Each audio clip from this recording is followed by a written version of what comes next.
नाज़रीन अस्सलामु अलैकुम वरहमतुल्लाहि वबरकातुहू। सीधी बात की ताज़ा तरीन खबरों में आप लोगों का इस्तकबाल है। आइए सबसे पहले आज की सुर्खियों पर नजर करते हैं। स्वामी असीमानंद व दीगर की समझौता एक्सप्रेस बम धमाका मुकदमे से बाइज्जत रिहाई, एक मनसूबाबंद साजिश का नतीजा। गुलजार आजमी का बयान। पीएम मोदी चौकीदार जरूर है लेकिन गरीबों के नहीं बल्कि अनिल अंबानी के। राहुल गांधी का बयान। मुल्क के पहले लोकपाल जस्टिस पन्ना की घोष ने लिया ओहदे का हलफ। चौकीदार रघुबर दास के झारखंड में ये 10,000 चौकीदारों को 4 महीने से नहीं मिली तनख्वाह। कांग्रेस ने मुरादाबाद से राज बब्बर की जगह पर नौजवान शायर इमरान प्रतापगढ़ी को बनाया उम्मीदवार। लोकसभा इंतखाबात, कांग्रेस ने जारी की 35 उम्मीदवारों की 7वीं लिस्ट। दिग्विजय सिंह के सामने साध्वी प्रज्ञा ठाकुर ने भोपाल से मांगा बीजेपी का टिकट। इलेक्शन से आइन कबल महाशी महाज पर मोदी हुकूमत के लिए एक और बुरी खबर। त्रिपुरा वजीर आला ने वोटरों को अंजाम भुगतने की दी धमकी, कांग्रेस ने दर्ज कराई शिकायत। अडवाणी के बाद मुरली मनोहर जोशी और कुलराज मिश्रा के लिए है बीजेपी का एग्जिट प्लान। कलकत्ता बीजेपी इस्तीफा का सिलसिला जारी, नायब सदर राजकमल भी हो गए मुस्तफा। जावेद अख्तर के बाद समीर भी पीएम मोदी पर मबनी फिल्म का पोस्टर देखकर हुए चिराग पाव। न्यूजीलैंड के साथ इजहार एक जिहती, दुनिया की सबसे ऊंची इमारत बुर्ज खलीफा से आम किया गया अमन का पैगाम। बिहार पटना साहिब से शत्रुघ्न सिन्हा की जगह रविशंकर प्रसाद और बेगूसराय से गिरिराज सिंह को टिकट। कनाडा मॉन्ट्रियल के एक चर्च में दुआया तकरीब के दौरान पादरी पर चाकू से हमला। चीन में सयाहों की बस में लगी आग, 26 हलाक 28 जख्मी। अमेरिका का गोलान चोटियों पर इस्राएली हाकिमियत तस्लीम करना अफसोसनाक, खलीजी ताउन कौंसिल का बयान। हम न्यूजीलैंड की वजीर आजम और नायब वजीर आजम के तहदिल से मशकूर हैं, तुर्क वजीर खारिजा का बयान। गजा में मुजाहिरीन पर इस्राएली फौज की फायरिंग, 2 फिलिस्तीनी शहीद, 67 जख्मी। मस्जिद अक्सा पर इस्राएली अदालतों को फैसलों का कोई इख्तियार नहीं, औकाफ का बयान। सदर एर्दोगान की न्यूजीलैंड के नायब वजीर आजम से मुलाकात। नाज़रीन अस्सलामु अलैकुम वरहमतुल्लाहि वबरकातुहू। सीधी बात की ताज़ा तरीन खबरों में आप लोगों का इस्तकबाल है। मैं अंसार अजीज नदवी आज की खबरों की तफसीलात लेकर आप लोगों की खिदमत में हाजिर हूँ। नाज़रीन, तफसीलात में जाने से पहले आपको इत्तला कर दूं कि आज का प्राइम टाइम शाये हो चुका है, उसको ज़रूर देखें। इसी तरह हमारा कन्नड़ा चैनल में भी डेली वीडियो न्यूज़ कन्नड़ा में भी शाये हो रही हैं। जिनको कन्नड़ा से दिलचस्पी है या जिनको समझ में आता है वो ज़रूर देखें। उस चैनल को भी आप सब्सक्राइब करें ताकि हमें हिम्मत अफजाई हो सके। बहरकैफ नाज़रीन, चलिए चलते हैं तफसीलात की जानिब। पहली खबर है मुंबई से। समझौता एक्सप्रेस बम धमाका मामले के कलीदी मुलजिम स्वामी असीमानंद व दीगर के खुसूसी एनआईए अदालत की जानिब से बाइज्जत बरी किए जाने पर तबसरा करते हुए जमीयत उलमाए महाराष्ट्र कानूनी इमदाद कमेटी के सरबराह गुलजार आजमी ने कहा है कि मुलजिमीन की रिहाई के लिए कौमी तफ्तीशी एजेंसी एनआईए मुबैना तौर पर जिम्मेदार है, क्योंकि इस्तिगासा अदालत के सामने मुअस्सिर तरीके से सबूत व शवाहिद पेश नहीं कर सका, वरना इकबालिया बयान देने के बावजूद मुलजिमीन का मुकदमे से बाइज्जत बरी हो जाना हैरत अंगेज अम्र है। गुलजार आजमी ने कहा कि यह पहला मुकदमा नहीं है जिसमें एनआईए ने एक मनसूबाबंद तरीके से एक मखसूस ग्रुप के मुलजिमीन को मदद पहुंचाई है। मालेगांव 2008 बम धमाका मामला, मक्का मस्जिद बम धमाका मामला, जालना परना मस्जिद बम धमाका और दीगर उसकी ताज़ा मिसालें हैं, जहां पर अदालत ने नाकाफी सबूत और शवाहिद की बुनियाद पर भगवा मुलजिमीन को मुकदमे से बाइज्जत बरी कर दिया।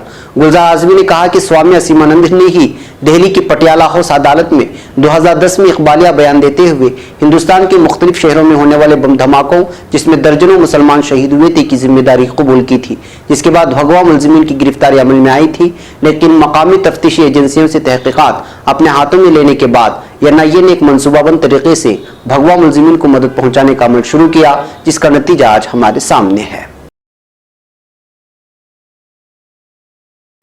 अब खबर बिहार से। बिहार के पूर्णिया में कांग्रेस सदर राहुल गांधी ने एक रैली से खिताब के दौरान पीएम नरेंद्र मोदी को नए अंदाज में तनकीद का निशाना बनाया। उन्होंने कहा कि मोदी जी पहले कहते थे कि मुझे पीएम बनाओ, जो भी चाहते हो मिल जाएगा। अब कहते हैं कि हम सब चौकीदार हैं। सच तो यह है कि पीएम मोदी चौकीदार हैं, लेकिन गरीबों की नहीं बल्कि अनिल अंबानी के चौकीदार हैं। राहुल गांधी ने रैली में मौजूद भीड़ से मुखातब होते हुए वाज़ेह लफ्जों में कहा कि पीएम मोदी आप लोगों को मित्रों कहकर बेवकूफ बनाते हैं। ऐसा इसलिए क्योंकि पीएम अनिल अंबानी महल चौक से और नेहरू मोदी को भाइयों कहते हैं।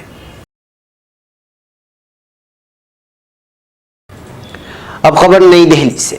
सुप्रीम कोर्ट के रिटायर्ड जज पुनाकी चंद्र घोष को हफ्ते के रोज मुल्क के पहले लोकपाल के तौर पर हलफ दिलाया गया है। सदर जमहूरिया रामनाथ कोविंद ने यहां राष्ट्रपति भवन में मुनक्किदा एक तकरीब में उन्हें लोकपाल के ओहदे का हलफ दिलाया। इस मौके पर नायब सदर जमहूरिया एम वेंकैया नायडू, वजीर आजम नरेंद्र मोदी और सुप्रीम कोर्ट के चीफ जस्टिस रंजन गोगोई मौजूद थे। जस्टिस घोष को 19 मार्च को मुल्क का पहला लोकपाल मुकर्रर किया गया था। अब खबर झारखंड से। एक तरफ जहां वजीर आजम नरेंद्र मोदी और बीजेपी में भी चौकीदार मुहिम में जुटी हुई है और पार्टी रहनुमा अपने ट्विटर पर प्रोफाइल में चौकीदार लफ्ज जोड़ रहे हैं, वहीं दूसरी तरफ झारखंड हुकूमत के 10,000 असल चौकीदारों को तनख्वाह न मिलने की वजह से संगीन परेशानी का सामना करना पड़ रहा है। दी टेलीग्राफ की रिपोर्ट के मुताबिक पिछले 4 महीनों से 24 जिलों के इन चौकीदारों को उनकी तनख्वाह की अदायगी नहीं की गई। इसमें से हर एक चौकीदार एक थाने के तहत 10 गांव की निगरानी करता है। हर चौकीदार को 20,000 रुपये तनख्वाह मिलती है। साल 1870 में ग्राम चौकीदार कानून नाफिज होने के बाद चौकीदार ब्रिटिश के वक्त से हिंदुस्तान में पुलिस इंतजामिया का हिस्सा रहे हैं। ये लोग अपने सीनियर दफेदारों को रिपोर्ट करते हैं। झारखंड हुकूमत ने उनके लिए एक अलग केडर वक्फ किया है। 10,000 चौकीदारों के अलावा तकरीबन 200 दफेदार हैं जिनको हर महीने 22,000 रुपये मिलते हैं। यहाँ तक कि उनको भी 4 महीने से तनख्वाह नहीं दी गई है। गुज़श्ता मंगल को 11:30 बजे से 1 घंटे के खामोश मुजाहरे के तहत 20 चौकीदार रातों पुलिस स्टेशन पहुंचे थे। बोकारो जिले की झारखंड रियासत दफेदार चौकीदार पंचायत के सदर कृष्ण दयाल सिंह ने कहा है कि रियासत के चौकीदारों को 4 माह से उनकी तनख्वाह नहीं मिली है। अब खबर नई दिल्ली से। लोकसभा इंतखाबात के लिए कांग्रेस किसी भी तरह की तनाज़ात का शिकार नहीं होना चाहती है। ऐसा लगता है कि कांग्रेस किसी भी ऐसे उम्मीदवार को मैदान में नहीं उतारना चाहती जो उसके लिए नुकसान का बाइस बन जाए। इसी जिम्मे में उसने मुस्लिम दानिशवरों और रहनुमाओं की मुखालिफत के बाद अपनी गलती की इस्लाह करने का आगाज कर दिया है। जुमा को देर रात कांग्रेस ने अपने 32 मज़ीद उम्मीदवारों के नामों का ऐलान किया, जिसमें उत्तर प्रदेश के 10 उम्मीदवारों का नाम भी शामिल था। इसमें खास बात यह है कि पार्टी ने अपने 2 साबिक़ा उम्मीदवारों को तब्दील कर दिया है और उनकी जगह पर जिन्हें उम्मीदवार बनाया है वो दोनों मुस्लिम नाम हैं और मुसलमानों में अपनी शनाख्त रखते हैं। कांग्रेस ने मुरादाबाद लोकसभा सीट से रियासती सदर राज बब्बर को तब्दील करते हुए उनकी जगह पर नौजवान शायर इमरान प्रतापगढ़ी को उम्मीदवार बनाया है, जबकि बिजनौर लोकसभा सीट पर इंदिरा भाटी को तब्दील करते हुए नसीमुद्दीन सिद्दीकी को उम्मीदवार बनाया गया है। अब खबर मध्य प्रदेश से। मध्य प्रदेश की भोपाल सीट पर लोकसभा इलेक्शन लड़ने को लेकर खींचतान का दौर जारी है। कांग्रेस के जरिए दिग्विजय सिंह को वहां से लोकसभा उम्मीदवार बनाए जाने के फौरन बाद ही साध्वी प्रज्ञा ठाकुर ने उन पर हमला बोला है। साध्वी ने कहा कि दिग्विजय सिंह मुल्क के दुश्मन हैं। साधु ने दिग्विजय के खिलाफ इलेक्शन लड़ने का भी इरादा जाहिर किया है। भोपाल में साध्वी प्रज्ञा ठाकुर ने कहा कि बीजेपी मेरे नजरिए की पार्टी है और सियासत में आने का ये सही वक्त है। राष्ट्रवाद हुब्बुल-वतनी को लेकर मैं आम लोगों तक जाऊंगी। प्रज्ञा ठाकुर ने कहा कि मैं मुल्क के दुश्मनों को खुला चैलेंज देती हूं और मुल्क के दुश्मनों के खिलाफ जद्दोजहद करने के लिए हमेशा तैयार हूं। मेरे जैसे मुहिब्बे वतन मुल्क के दुश्मनों को मुंह तोड़ जवाब देने के लिए तैयार हैं। याद रहे कि साध्वी प्रज्ञा पर मुख्तलिफ किस्म के दहशतगर्दी के इल्जामात लगे हुए हैं। अब खबर नई दिल्ली से। लोकसभा इंतखाबात से ठीक पहले मोदी हुकूमत को माशी महाज पर जबरदस्त झटका लगा है। मशहूर रेटिंग एजेंसी फिच ने हिंदुस्तान की मुमकिना शरह तरक्की को घटा दिया है। फिच के मुताबिक माली साल 2019-20 में हिंदुस्तान की शरह तरक्की 6.8% रह सकती है। हालांकि इससे पहले रेटिंग एजेंसी ने इसी माली साल में हिंदुस्तान की शरह 7.3% रहने का इम्कान जाहिर किया था। हिंदुस्तान की मुमकिना शरह तरक्की में तखफीफ की वजह बताते हुए फिच ने कहा है कि हिंदुस्तान की शरह तरक्की में पहली जैसी तेजी रहने की उम्मीद कम है। एजेंसी ने कहा, आलमी माशी मंजरनामे को मद्देनजर रखते हुए हिंदुस्तानी मईशत की पहली जैसी रफ्तार में कमी को देखते हुए हमने आइंदा माह साल के लिए शरह तरक्की के अंदाजे में तखफीफ की है। अब खबर अगरतला से। त्रिपुरा रियासती कांग्रेस कमेटी ने हफ्ते को वजीर आला विप्लव कुमार देव के खिलाफ फजूल और गैर जिम्मेदाराना बयान और ज़ाब्ते अखलाक की खिलाफ वर्जी की शिकायत दर्ज कराई है।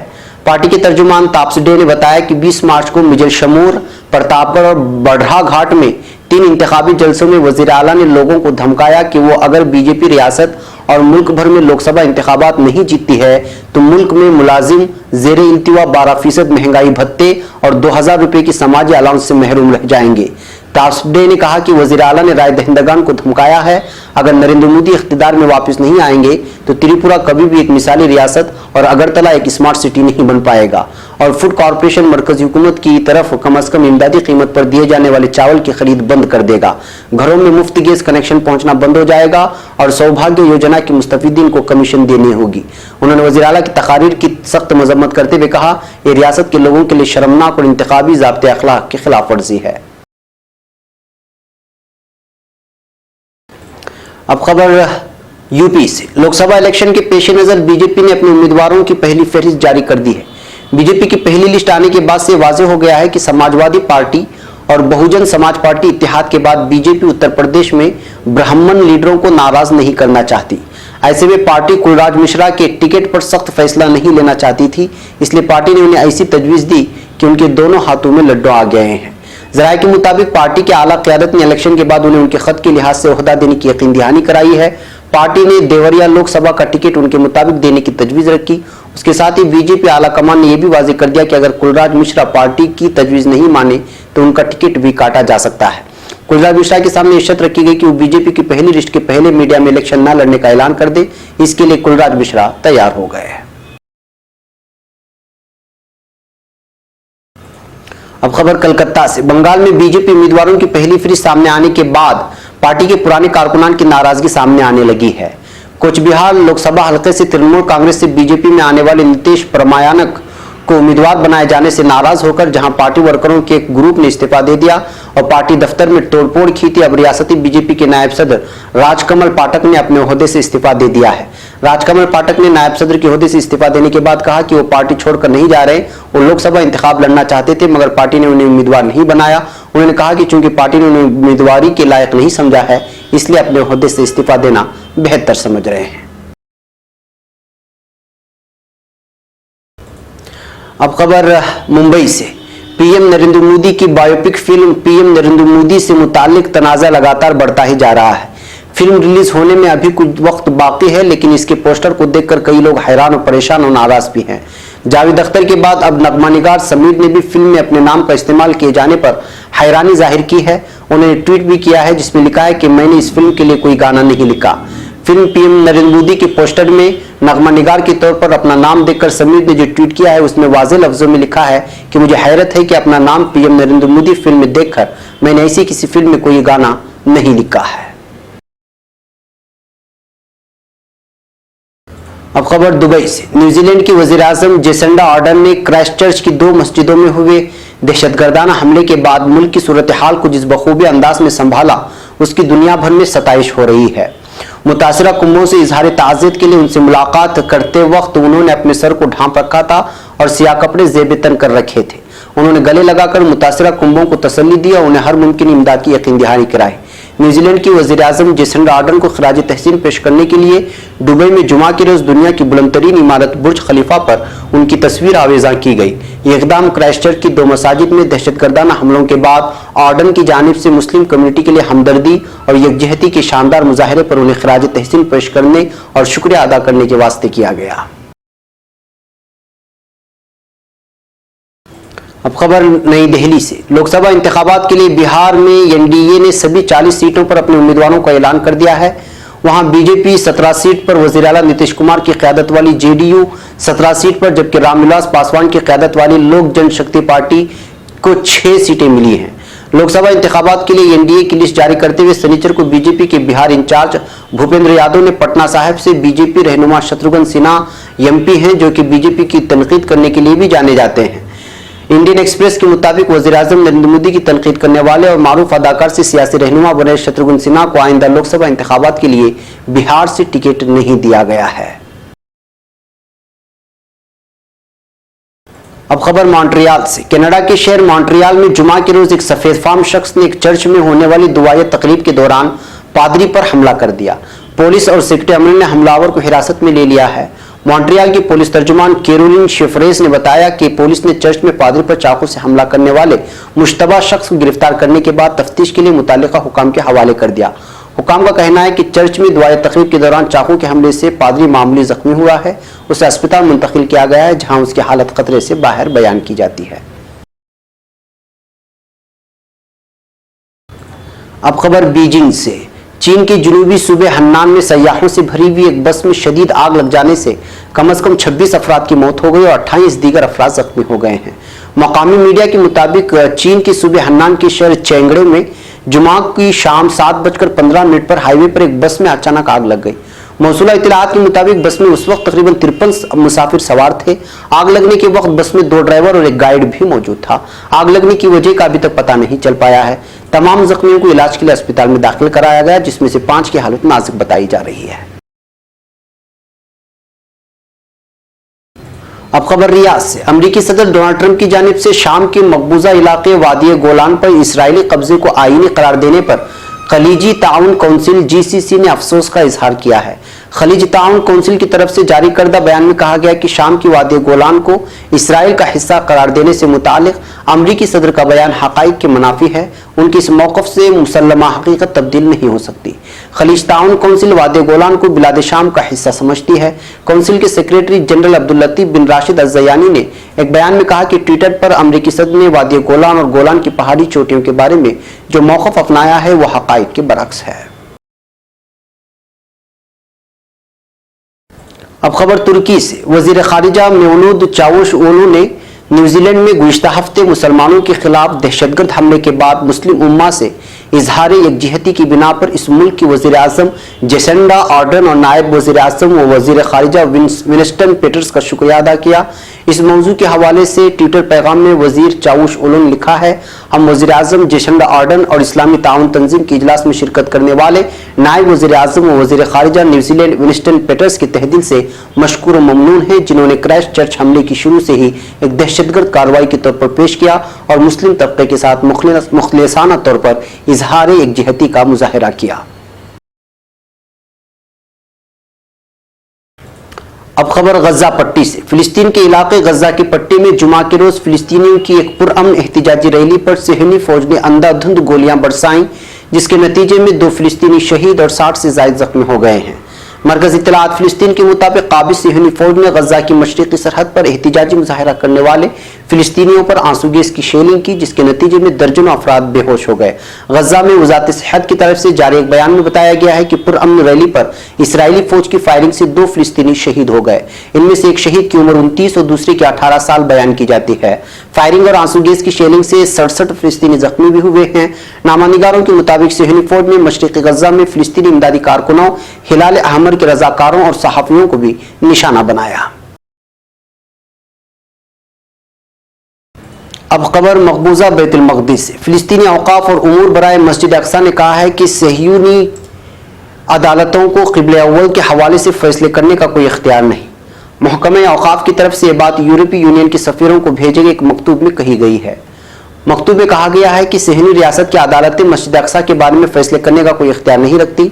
इधर गुज़िश्ता रोज अलक़ुद्स में यूरोपीय सफ़ीरों अलक़ुद्स औकाफ कौंसिल के मंदूबीन ने एक मुश्तरका इजलास में शिरकत की। अलक़ुद्स शरीयत कोर्ट के हाल में होने वाले इजलास में मस्जिद अक्सा के इंतज़ामी उमूर में इसराइली मुदाखलत और दीगर उमूर पर बहस की गई।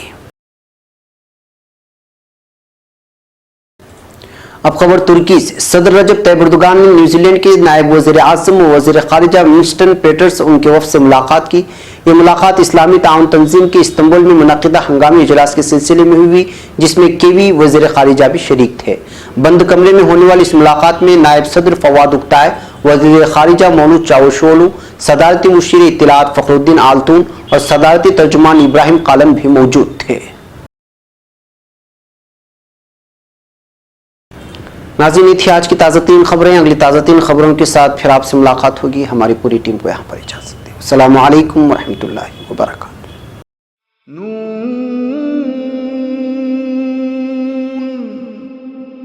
वल क़लमि वमा यस्तूरून।